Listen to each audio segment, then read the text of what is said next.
All right, hello once again, Jeff Scott of Rankin Technical College, and as part of the Rankin Technical College EWD 1000 Web Development Technologies course, I've been creating a series of video presentations that are based on the Mozilla Developer Network's Learn Web Development series.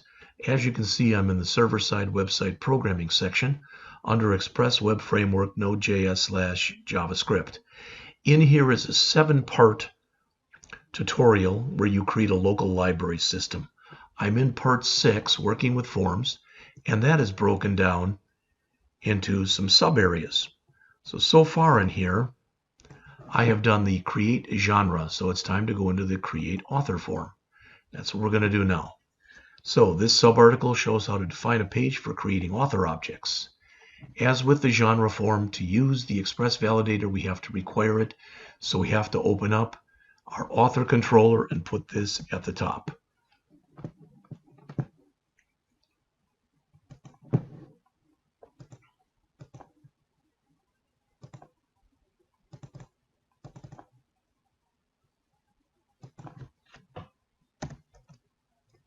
And there that is. Find the exported author create get and replace it with the following code. And you'll notice how small these gets are. Why? Because all it's doing is it is presenting the form. All right. And next we're going to fix the create post. So we'll do that in just a second. And I think it'll be very similar to what we just did. All right. Except now there's more fields. All right. Well, we just went over this as far as doing this for the genre. But in here for the author, we've got 4 fields as opposed to 1 field. We've got the first name, the family name or last name, the date of birth, and the date of death. All right. So let's put that in. And again, as it says here, the structure and behavior of this code are almost exactly the same as for creating the genre object.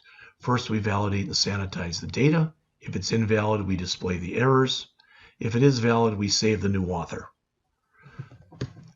Unlike the genre post handler, we don't check whether the author object already exists before saving it. Arguably, we should, though as it is now, we can have multiple authors with the same name, which I would think would make sense. All right. So the validation code demonstrates several new features. We can daisy chain because we've got more than 1 field in here. All right. Plus, we've got more than 1 different kind of validation we want to use.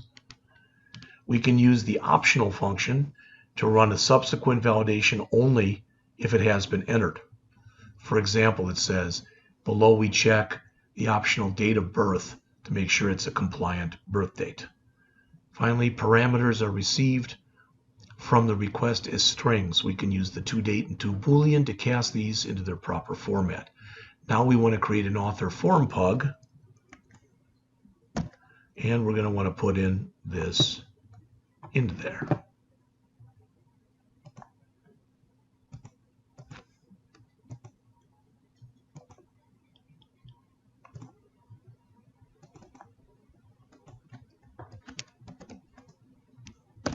All right, so there's our empty file into which we are going to add this.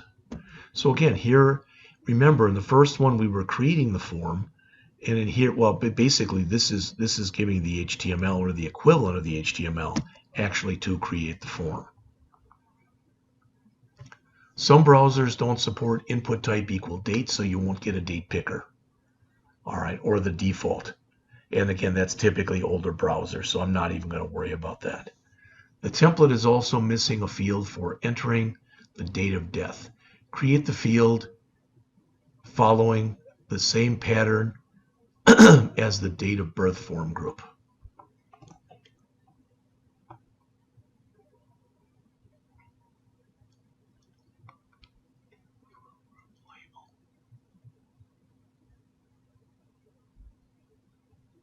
So I think we'd want this just like that. And then to come back in here, add it right here, but this will be date of death.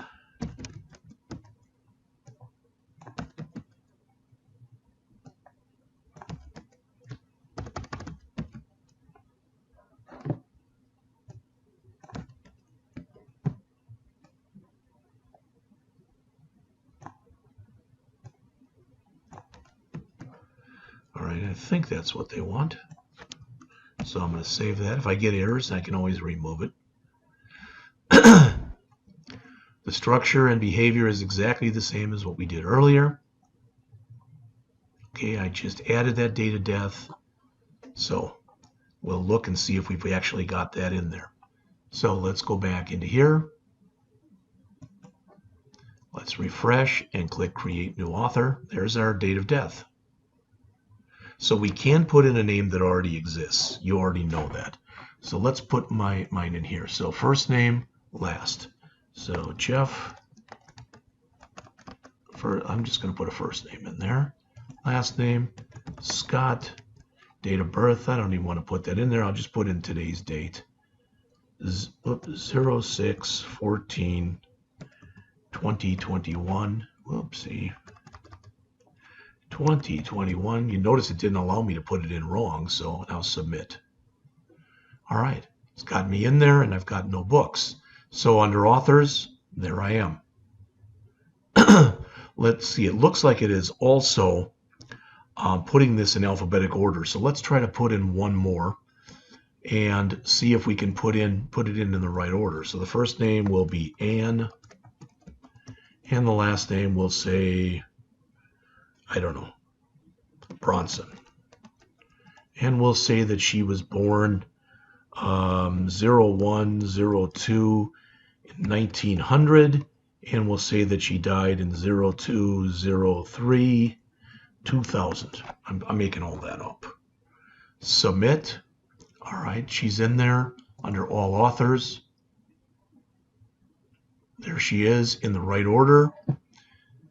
And we've got that information that's in there.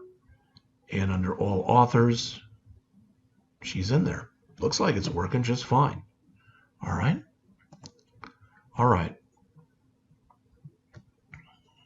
It says if you experiment with a different formats for dates, you'll find that the year-month-day misbehaves.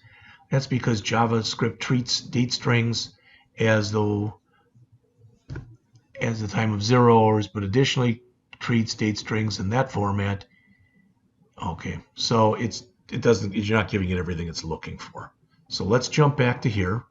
We have now done the first two. So I have created the genre and created the author. So next will be to create the book. Come back and do that in just a couple of minutes.